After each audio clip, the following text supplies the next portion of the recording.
You know how big that grader for a wall is? And you tell the first question they ask a motherfucker, will you want your body sent? Think about that. Yeah. Oh, we sound like I ain't Muslim. Hey, wait a minute. Ooh, what? Will you want your body sent? Right. They ain't asked me that. Alhamdulillah, they didn't ask me that. For some reason, they didn't ask me, and I'm glad they didn't ask me that. Yeah. Same way when I went to the parole board, I'm glad they didn't ask me about the crime. I didn't want to. You know how hard it would have been for me to say that. I know the politics and say, yeah, nigga, you better say it so you can go. Yeah. But your spirit and your soul is like, nigga, I can't tell these people I did this. You know what I'm saying? So for those watching who aren't familiar with the process of parole, what do you mean by if you would have went to parole, you wouldn't have been able to do it? So Meek and them did a lot for reform and helped them brothers on parole. When you tell a brother this is your time, 5 to 10 years, right? 5 years he served the time. Then we walking out on 5 more years, I got to keep my nose clean. I got to walk on eggshells. Yeah, but when you up against parole, when you sitting in front of them, you got to tell them that you committed the crime, right? So that's the part yeah. They didn't, and I was blessed. Alhamdulillah. They didn't ask me those questions. It came to that point because some people don't know. I don't care. A lot of things hold you back because you think about what people. You know what I mean? You just think about what people would say, would think. You get past that, it's like, I mean, I'm off that. This is the best thing for me. I ain't going back to jail, and I'm not on with niggas on. So that's why you don't know what I'm talking about. Yeah. Because I'm not getting back in that game. You don't want to tell a young boy to stop putting the guns down because you don't never know when you're going to use that young boy. Yeah. I'm not trying to use that young boy. Part. So I'm going to tell them to put that fucking gun down. You know what I mean? So it's like, you can't do it because you want to give him a couple thousand to do something. Right. You know what I mean? I'm going to tell him, chill out. Young boy, think. But I'm never going to tell him to put no gun down. I'm not telling nobody. I don't got nothing to do with the motivational speakers. You know what I mean? That's the way they want to do it. But I know that I was actually like these boys' twins. Like these kids that they talking to, like no, like they twin. Not nobody that just grew up in the hood, probably just like actually doing some of the same shit they doing, or probably more, or probably less. But don't tell them the minute you say put that gun down, it's how they not listening. They only there for the program. Whether they got a joint on their ankle or they inside you started saying, now they just listening because you're not talking their language. Mm-hmm. You have to talk to them in a way like put the gun down. It's like, damn, you ain't even telling you that these niggas gonna kill me because of this and this. And you tell me the gun. I'm not listening to you anymore. Yeah. You gotta tell them how to think. Don't go out trying to hurt nobody. You know what I'm saying? Because when they turn 21, you're allowed to get a gun. For sure. So the gun don't hurt nobody. We have to teach them how to think and not try to hurt nobody off of anger. Control yourself. That's not worth that. Killing somebody, because it could be a knife. It don't matter. Like it hit you with a baseball bat. But the fact is, you tell them the right thing with the gun down. No, but once you say that, you gotta, they kids. Like, my nephew, Ron, me 3. Like, a little boy BG, like, yo, get him to do this, because he drawing. I'm good at that. I'm like, watch this. Oh, man. I just drank all this water. I got strong. He said, let me see. I'm strong. Feel me? It's in a sense like that. You don't tell them, even though that's the right thing, you got to go around it. Because they still babies. You don't say, but they understand, though. That's because you think they do. Trust me, they don't. Right. I don't care if he's 16 and 17. You have to go around that shit. Tell them they're not going to listen to you. And then you're going to feel bad if you put it down and get killed 2 days later. During a period, because I ain't missed a prayer since 2010. So I always pray, mashallah. So they ain't really my prayer. That's like, if I don't pray, then even like if I'm late for prayer, I get anxious. So prayer is like, that's what literally keep me straight, like keep me cool. That was one of the things that happened when I ended up doing 7 years. The 2 years, my first time, came home just like everybody else, say I'm gonna run the master plan, I'm gonna run it up, which I did. But you can't stop rats from ratting. So I went down again. I was perfect. I was doing good, but apparently I wasn't moving good enough, and I went back down. And I did 5 more years, and I was incarcerated from 2004. What was home like for young Spado?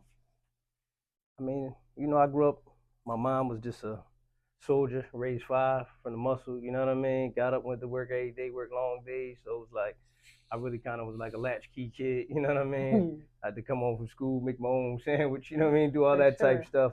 you know, until she got home from work, man. But I had a good childhood, man. My mom, I always had what I needed. You know what I mean? Even if I didn't necessarily always have what I wanted. You know what I mean? For sure. And what part of the city are you from? I'm from Nicetown. Yep. Nicetown. And what kind of environment was that? And it was rough. It was rough, you know what I mean? It's like any other North Philly neighborhood, and you know, any inner city of Philadelphia or America for that.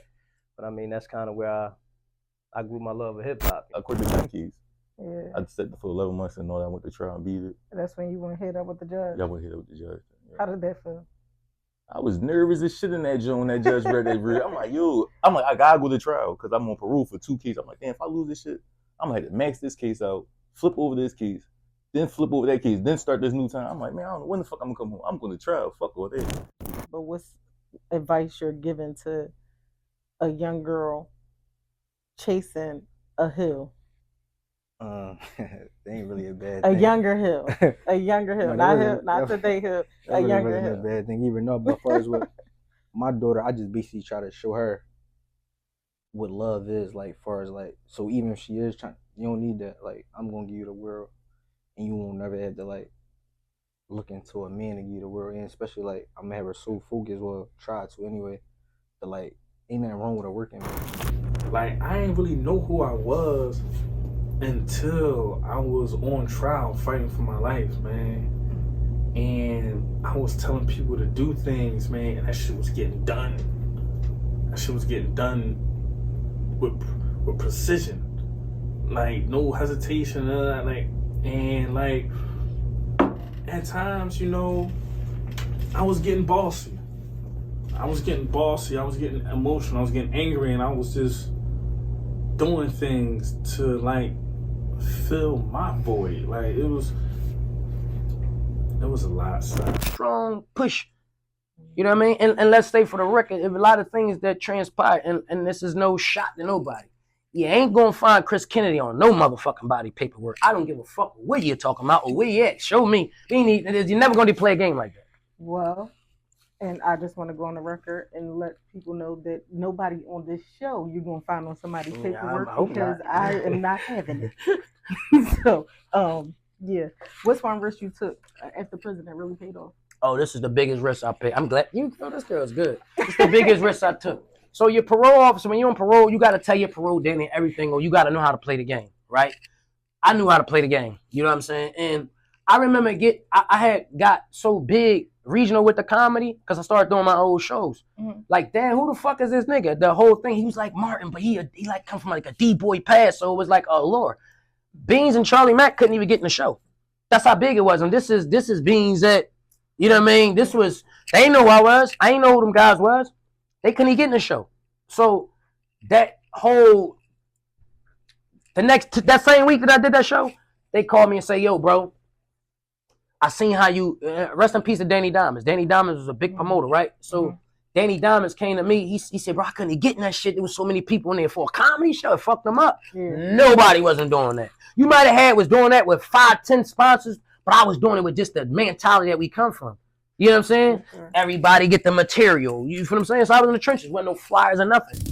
Like 85, 86, 87, they used to have the DJ things in Stanton Park. You know what I mean? When I was a little kid. And from my mom's front porch, you can look right in Stanton Park. And my mom, stay out that park. Boy, everybody up there doing it. But, you know, that's back in the day, back when you could plug into the light pole. You know what I mean? Yeah, for sure. And, like, the DJs like Cash Money and Jazzy Jeff and Cosmic Kev and, you know, those guys used to come up every Sunday and they just used to DJ and play music. And I was like, that's how I first started loving hip hop.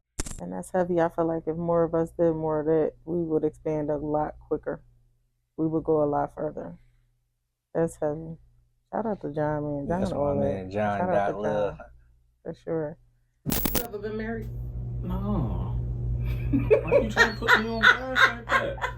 I had a wifey before. No, not a wifey. I said, have you? You nutty. Man, you nutty. Like, man, no. I think that, like, you fucked me up when you said you came from Carolina sooner, right? Because I think that a lot of women look at social media as this is how my life's supposed to be. when they never seen that. That foolishness is not. Like, where did you get this? Where did you get this? The man paying for all the bills. The man is paying for all of this. The man is man. That's hot. That's Quran and Sunnah, my guy. Muslim race. My name is Brother. All that. I mean, put the tajweed on. Yeah, but what's advice you're giving to a young girl chasing a hill? They ain't really a bad thing. A younger hill, no, not today hill. A younger hill. A bad thing, even know about first what.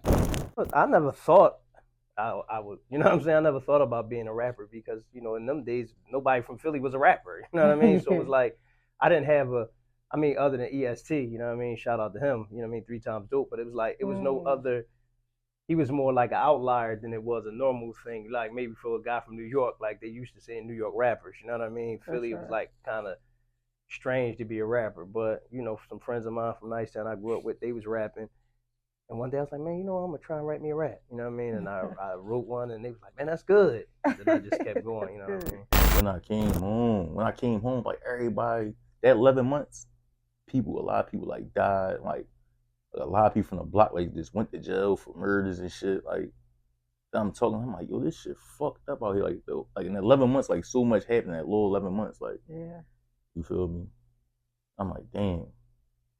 My best friend on trial and all that, he get the hung jury. I'm like, oh, I gotta change this shit. Right. Then I got the job, then the youth study center. That's why I'm like, oh, I can really help motherfuckers and all that. Before that, I ain't give a fuck about motherfuckers. I ain't gonna lie. You really put in that position to not need nobody, not want nobody, or more importantly, not have nobody. Right. People get upset. Yeah. Don't nobody do nothing for me. Don't. But you just said you didn't need nobody. That was your mantra all your life. Until you really don't need nobody, until you really don't have nobody. Right. Then you complaining because there's nobody there. I say I'm a credible messenger. Like I'm credible in the streets because I've been all over and all that. I built relationships with people from all over the city of Philadelphia, even like Pittsburgh, Harrisburg, and all that. So and I can like really reach the young boys. Like a lot of people be frail until they can reach the young boys. They can't reach the young boys. So I always build a relationship with the young boys. I'm not trying to be your dads, none of that. Like, I can give y'all positive advice and all that. I can share, like, I've been through all that stuff. Like, that's not where it's at. Like, and the jail's dead now. Like, once COVID happened in the prisons, that's a way for them to separate everybody. Okay. Like, you feel me? So, I be telling, like, that shit not there. You don't gotta go to jail, do no 40 years, bro. Right. When you go to jail, none of them niggas gonna say you nothing. I be talking to them, they like, yeah, Doc, man, I wish I listened to you and all that. And I wish I changed earlier so I can help them before they was out here doing that shit. Right. But it's good to have somebody like you. Like, I know it's a lot of you niggas out there, and I just want to go on the record and say this is a lot of you niggas out there that use Dot face on a lot of stuff because y'all know he credible. That's all I'm gonna say. Now, before we talk through it, I had said, now that I know who we are, we black now. Good, don't say Atlanta had them joints. You can see them now. In the common world, cause I gotta know, what is this Peace Corps? Huh? What would they call this? Huh? Mm-hmm. Gap? Mm-hmm. It's not a gap. And you knew that. That's why you ain't say nothing. That's a whistle. I'm saying that's a whistle. That's a whistle. Zay, that's a whistle. Zay, she knew it's a whistle. Okay? Saturdays and Sundays, so I bring the whistle out. Now, we ready to make some sturdy food. Now, I like what you got here, cuz. I like your ultimate thin pizza crust. I like what you got. A lot of brand names and everything. I can tell. You was in the situation, the box. Oh, that pig was ruling in because, you know, niggas would have had bread balled up from the chow hall. They wouldn't even had all this shit. And the fact that you got a motherfucking long distance bag of Doritos, that shit go a long way, right, cuz? For sure. I'm going to do mine a little different, cuz, you know, I'm going by all memory, right? But one thing was certain for sure, we going to eat this motherfucker. I just have to see which one I was going to use. Mm-hmm. So what you about to make was like one of your go-to meals? This is my survival meals. All right. You know what I mean? So I believe in getting strong knowledge from knowledgeable people. Of course. And I go by the whole eat to live, not live to eat. For sure. You know what I mean? Okay. Great brother Farrakhan said that too. You know what I mean? I'm Sunni, but I'm saying that's what the brother said. Now my noodles. What you got for me noodles wise? Noodles? Because I can crunch these up until you find me the right meal. Oh, matter of fact, bam. See, cuz, let me tell y'all something. Bring them out. Bring them out. Bring this cup right here. Bring that up. Listen, all you ghetto fucking babies in the world, we did not grow up on this shit. No. We did not have a fucking exotic. This is what you call exotic box of noodles. For sure. All the amenities and everything is there. Like a good hotel. The towels, the soap, the wash dishes, even the one that you ain't even got a Bento loader to get you in the middle part. You know what I'm saying? Cause it's bougie shit. There we go. I don't want that bougie shit. This is what I come up on. You know what I'm saying? Yeah, not that, guys. Well, you know, I was in the Fed, so it was a little bit different for me. You know what I mean? Well, you're right. You know what I mean? You know what the difference between me, I'm gonna be honest with you. Go ahead. Over my course understanding the years. Federal niggas are far more cleaner. State niggas, we the projects. We the motherfucking projects. Let's not even get that twisted. Let's not even get that twisted. So I like to put all my crunched up Doritos in one situation, right? Okay. That way I know just how much I want to draw for that. More likely the whole bag gonna be in there. But you know what? You got money to blow if it's just about these chips, baby. And you know, good thing is it's gonna give it that little kick. It's going to give it you know the what I mean? kick. You're gonna have to have that little kick in there. You know what I mean? That nigga whole stomach move when I see. You know what I'm saying? Oh my God. We gonna crush these noodles up. I can also tell you I love what you're doing. I appreciate that. You know, sometimes life, cause life is just a lot of scars that's lessons. Right. You lose when you sit there and you contemplate what that scar is. No, heal that up and get the fuck on. Bottom line. Because the world don't care about your pain. Don't give a fuck. You understand what I'm saying? The world don't give a fuck about your pain. Nobody and if got I time to didn't slow down know and that you was a strong sister, besides being my cousin, I wouldn't even be here. I wouldn't even be here. Well, I appreciate you pulling it up. Yeah, but I'm proud of you. I'm gonna tell you that. Keep a you lot of skinny niggas on your show, you go a long way. Keep a lot of slim niggas on your show, you're gonna be good. Now I'm gonna tell you the twist is, right? Okay.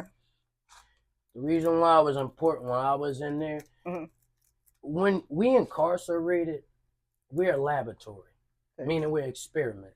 And oftentimes the experiment comes for the food that's going to be put in your body. People have this it's like when you want to, I don't know, when you smoke weed, it's a desire. I know it's going. People feel that way about their food, so that's how you get you. And what you didn't know, it used to be a time they used to sterilize the juice. I don't know what they did to the juice, but I remember that. Yeah. What's that, sack? Yeah. So what happened was a lot of niggas would love that juice. Yeah. Me, fuck that. School kill punch me Right. to the duration. You understand what I'm saying? For Because sure. I knew I didn't belong there. Yeah. You know Malcolm X went to jail too. A lot of great for guys sure went he to did. jail. Mandela. You know what I mean? A lot of political prisoners. You Yeah. know what I'm saying? And I always knew that when they put me in that motherfucker, right? I knew I had to decide what I want to become in the world. I could have just came back to the streets and influenced a lot of brothers and led them astray. Or I could have just said, you know what? I'm going to buckle down and lead them right. Thanks. You feel what I'm saying? So I knew what choice I was going to make in there. A lot of niggas, when you hear them going back to jail, they ain't make the right choice when they was in there. For sure. So they go right back, like they nigga in there. No, So now what we doing with the heat? Where's the hot water? So this what I do. I'm going to throw these, well, I don't need to do that. I need to throw these in here, right? I mix all my shit in. Now I'm going to tell you something, right? Because I'm a real health conscious guy. Okay. I haven't eaten red meat or beef. Damn, no soda, none of that. Over 20 years. Yeah. Straight. No cheating. And that's because we got to watch this food we put in us. You know what I mean? We have to watch it. Even these packs. This shit is loaded with so much sodium it'll kill you. Sure. Fuck your pancreas up. You feel what I'm saying? So when I hit these joints, I don't really need too much. I just need a little dab for the season. Just that. Right? Because when I cook, I'm cooking for me unless I'm cooking for somebody else I'm around. Right. You know what I'm saying? So how did food unify or diversify the prison block he was on? Far as the food? Oh man, far as the food, the thorough niggas, we gonna link up and have a feast every night. Yeah. You know what I mean? Cause somebody love them and shit. We gonna love each other cause we all we got. So that food that niggas bring out, it binds y'all together. Even the broke niggas who ain't got nothing. Cause even though it's crazy, it's broke niggas in jail. And you know why? They have a broke mentality. Broke mentality. You ain't going nowhere. You got motherfuckers sending you money up there taking care of you, nigga. Mm-hmm. You understand what I'm saying? I could count. I did 6 years, 7 months, 13 days. Mm-hmm. But you know why? Mistaken identity. Wow. Go around Philadelphia and ask the real story. So a lot of time when I see these niggas doing this, and I'm reformed. I wish Charlotte Brothers reformed. Yeah. You know what I'm saying? How many people is incarcerated for mistaken identity though? That's heavy. If I could tell you my mom smoked crack, my dad was on dope, my sister was a prostitute, you can understand that. But if I tell you some real shit, like how you feel about you never having a record. Your only case is drug possession for one drug possession, marijuana, a pound of weed, and you got some crack cocaine. I ain't even got more than a fucking gram. But the first time I'm gonna do time is gonna be for Miss Brooks. How you doing, Miss Brooks? I know this shit hurt now, you know what I mean? I know it hurt now. I gotta see that type shit. Wow. You know what I mean? Because you fucked my whole life up. Yeah. I don't have the same rights that other individuals have. Thanks. You feel what I'm saying? So when I knew that the system could do that, I said, all right, cool. That's what it is. Fuck it. I'm choosing to stand and die on something. And that's the difference between me and other niggas. Right? Where your cheese curls at? Right, don't worry about it. Don't let that humble you. Don't let that humble you. I'm built different. You know what I'm saying? No, for sure. I see a lot of niggas come on these shows crying. You ain't been through shit, bro. You ain't been through nothing for real. You crying all the time. So a lot of these niggas are looking for somebody to come hug them and save them or say, throw me a bag. Mm-hmm. Throw me a bag, nigga. You see this talent? That ain't how it's gonna go. That ain't how it's ever That's the gonna only go. way they feel like niggas can support them. That ain't how it's gonna ever go. For sure. And while they sitting there crying, niggas gonna be like this, going out the way. They have to run in a circle around them. Yeah. And I admit, the way I'm doing this shit ain't conventional, right? Because I don't think like a jail nigga. Right. I never did. Okay. So you got to think, when you do that time, right? The slavery portion come when they put that parole on you. And here's the reform part of it, right? Okay. So that means that they gave me 13 years to walk off, right? And I walked it off. Unscathed. Did a lot of things. It ain't what you do, it's how you do it. Absolutely. So I hear a lot of niggas with their trench stories. I be hearing them. Like I like the rappers. See, what you gotta know about your cuz, I know these niggas. Yeah. I'm the comedian. Right? But you know what Kaiser Sosa did, right? That motherfucker walked straight at the end. Yes, he right? did. You know one of the biggest gangsters in the world in entertainment. You know where he came from? Oakland, California. You know who he was? MC fucking Hammer. So why you said that? I know your history, baby. That's why I said that. I'm a comedian. Yeah. And Kaiser Sosa walked straight out there. We're looking at these stories. None of them really compare. You feel what I'm saying? Okay. None. Because I know none of these niggas don't know what it is to have 15, 80,000 of their own money. I meant to say 80 the first time, but I know at 15, 16, they don't know what that's like. Absolutely. They don't know what the control, when you controlling zones. And because you know what, the real niggas, they don't come on these podcasts and tell you things. I ain't gonna say real niggas, fuck that. The real men. Yeah. They're not coming to tell you things. For sure. They may scatter around. You know why? Because we come from a different principle. We come from a total different principle. We don't flash money online, nigga. Right. That ain't where we come from. We don't, because you got a lot of money and you flashing, and we ain't breaking our neck to let you know who we was. The real ones don't do that. See, the niggas that raised me, they still out here. They bloodlines still out here. They still own their houses. They own things, properties. They understood what the plight of what they had to go through coming here as a people. Right. You feel what I'm saying? And I do too. So we gonna let this marinate right here, I guess. Okay. Right. Then what you doing in that? I did want to chop them sausages up, but I would have to read the back of them. Yeah, let me just read the back of them. Go ahead. Because a lot of times we don't read, we put in his body. Now I talked about this particular bag right here because when you look at that, that's 760 milligrams of fucking sodium. You know how much fucking power that is? Fuck smoking some weed. You keep eating this shit right here, you be dead real shortly. But listen, we so conditioned, when you hear shit like that, you don't want to hear it. That means Willie Lynch done his job. He makes your brain think. He makes it he makes it weaker for your mind to comprehend what the fuck I'm saying to you. Yeah. I could show you a lot of niggas my age. They ain't looking good. They ain't looking good. Their next step might be Kansas and Allegheny. No, I seen them. I seen them. I seen them. Yeah, so I was gonna do the slashes, but I'm gonna keep it basic like that. Hey yo, what's going on? It's your girl Style Moneybags, VT Trade Queen Size Palace CEO. Y'all know what goes on this side. And guess what? The wait is officially over. Chatting over Chi Chi's is out now. Make sure y'all tuned in. If y'all haven't subscribed to my channel, you playing games. You already know how I go on this side. Anything I touch gonna be amazing. Stop acting like you don't know that. Make sure you tap and subscribe to Chatting Over Chi Chi's. You deserve to listen to this.